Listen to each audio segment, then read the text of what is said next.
Bien amigos, venimos con el comentario de Ant-Man and the Wasp, Quantum Manía.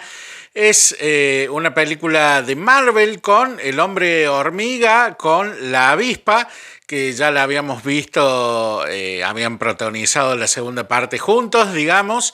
El hombre hormiga o Ant-Man había tenido una muy buena primer película, que era muy creativa, que tenía mucho corazón, era muy interesante, estaba muy bien hecha.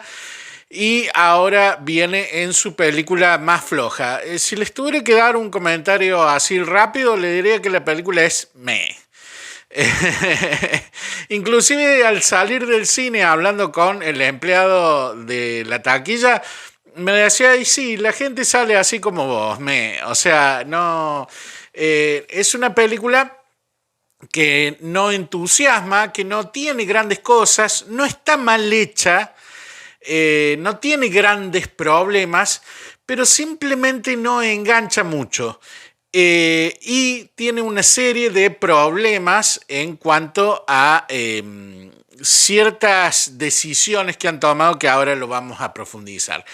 La historia se trata sobre un protagonista que es Ant-Man, su señora que es The Wasp, y su familia extendida, digamos, que sería su suegro y la señora, interpretados por Michael Douglas y Michelle Pfeiffer. Esta persona, el personaje de Michelle Pfeiffer, había estado durante un tiempo atrapada en el reino cuántico, que vendría a ser como un lugar muy, muy pequeño, como dentro de los átomos, una cosa así. ¿Y qué pasó? Bueno, ahí estuvo un tiempo ella, luego después pudo volver y ahora la hija de el hombre hormiga, que ha perdido como un poco de fe en su padre y qué sé yo, bueno, ha inventado un aparato que permite como ver algo más allá en el reino cuántico y como hacer un mapa, una cosa así, pero a la vez mandar una señal comunicándose. Esto genera alarma en el personaje de Michelle Pfeiffer, que lo quiere pagar, lo apaga, pero luego se reinicia y a su vez ese aparato es como que los chupa a los cinco y entonces dos de ellos caen en un lado y otros tres de ellos caen en otro.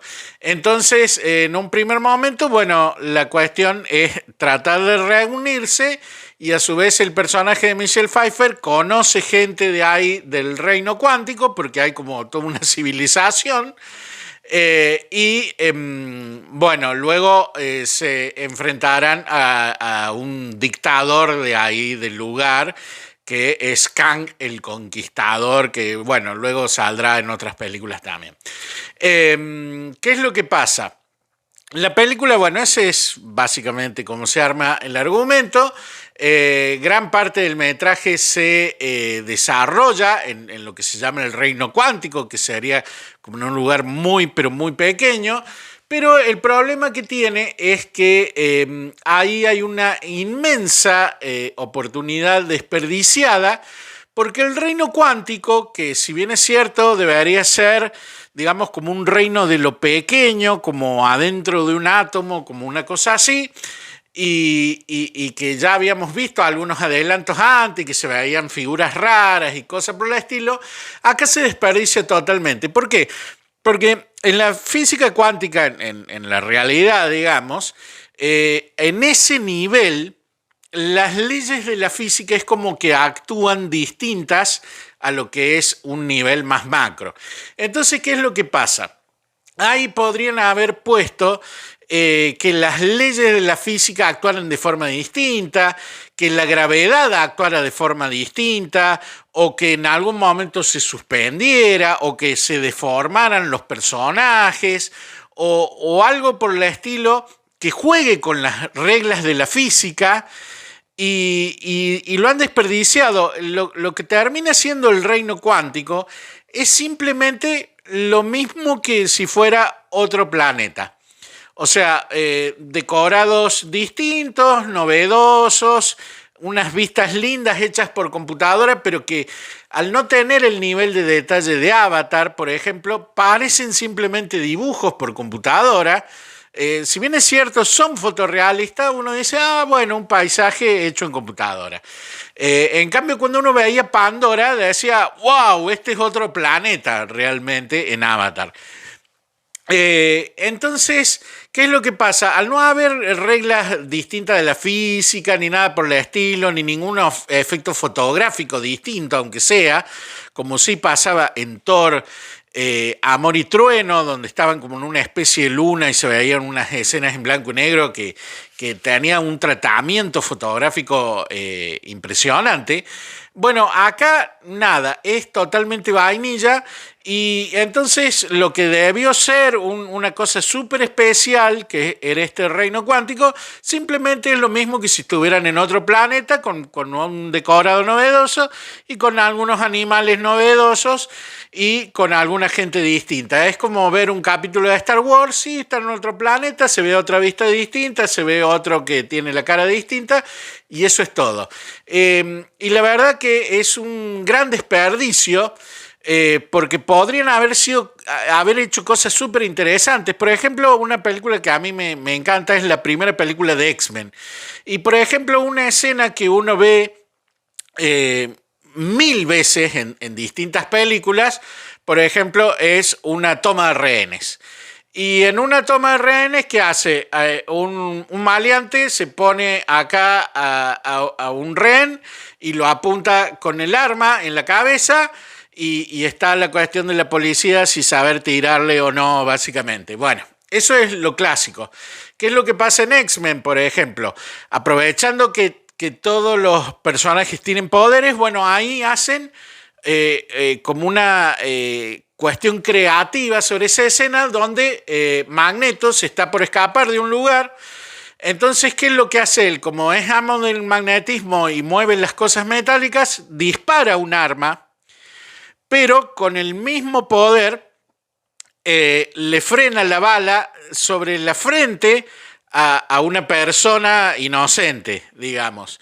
Y el personaje de el profesor Xavier, que se mantiene comunicado telepáticamente y cosas por el estilo, y hay como una especie de duelo, pero no es arma, no tiene el arma en la cabeza, la bala se la ve girando mientras el tipo está sorprendido, y es toda como una reversión de lo que podría haber sido una escena clásica. Igual a 100 películas distintas, lo hacen totalmente distinto aprovechando los poderes. Bueno, en este caso, aprovechando el reino cuántico, no hicieron nada. Es simplemente un decorado distinto con personajes maquillados o hechos en CGI distintos. Y las leyes de la física son iguales, las cosas que pasan son iguales y es básicamente la historia de un tipo que es un dictador y hay batallas y cosas por el estilo. Entonces es un gran desperdicio. La película no es mala en sí misma, no tiene cosas que sean malas, que uno diga, uy, qué ridículo que está esto, o uy, qué mal actuado esto, o uy, qué hueco del guión que tiene. Pero no, al no ser creativa y es como que promete demasiado y no entrega, no engancha mucho. Y por algunas otras cosas no tiene el corazón suficiente, como sí tenía mucho corazón la primera película, ese drama humano, el drama familiar, no funciona de la misma forma. Entonces uno como que la va viendo y dice, sí, bueno, sí, la va viendo. Yo la fui a ver con mis hijos de 13, casi 14 y el otro de 10. El de 13 me dijo horrible, el de 14 me dice, sí, bueno, sí, más o menos, o sea, como que estaba más o menos convencido, como les dije en un principio, meh. Entonces, la película, la verdad que en ese sentido no funciona, no la puedo recomendar. A mí me gustan mucho las películas de superhéroes, he recomendado un montón de otras, le acabo de dar ejemplos de otras películas también, pero esta película es simplemente insuficiente. No es mala, no tiene cosas malas, pero lo que tiene no es suficiente para justificar el precio de la entrada, no es suficiente para justificar el metraje, que se siente un poquito largo. Quizás con 10 minutos menos hubiera sido más compacta la película. Hay momentos donde tienen diálogo y cosas por el estilo que uno dice, bueno, estoy esperando que pase algo. Y el exceso de pantalla verde en un ambiente que no nos entusiasma y que no nos presenta un mundo realmente distinto, sino que son decorados distintos y digitales, realmente hace que la película no invirtamos ninguna cuestión emocional en el lugar como si lo hacíamos con Avatar cuando veíamos Pandora. Así que la verdad que una película floja, una gran oportunidad desperdiciada. Se olvidaron de aplicarle la creatividad y en un momento inclusive el personaje dice un diálogo como que dice, bueno, como que el mundo no tiene sentido, como que las cosas no tienen sentido y como que no me importa. Y, y es como en cierta forma una metáfora de la película, como que los realizadores hubieran dicho, bueno, no tiene sentido, pero no me importa, me cago en el público y todo lo demás, si me disculpan la palabra. Y es más o menos así. Así que si quieren ir a verla, bueno, porque son fan de Marvel o quieren ver qué pasa, bueno, vayan a verla. Es más o menos entretenida, pero la verdad que si se la pierden, no se van a perder de mucho, ni siquiera se van a perder mucho si la ven en Disney+, si ya lo están pagando. Así que una película floja que no llega a todo su potencial ni realmente ofrece nada. Y bueno, si la quieren ver, háganlo a su propio riesgo. Yo personalmente no la recomiendo. Así que esa es Ant-Man and the Wasp: Quantum Mania.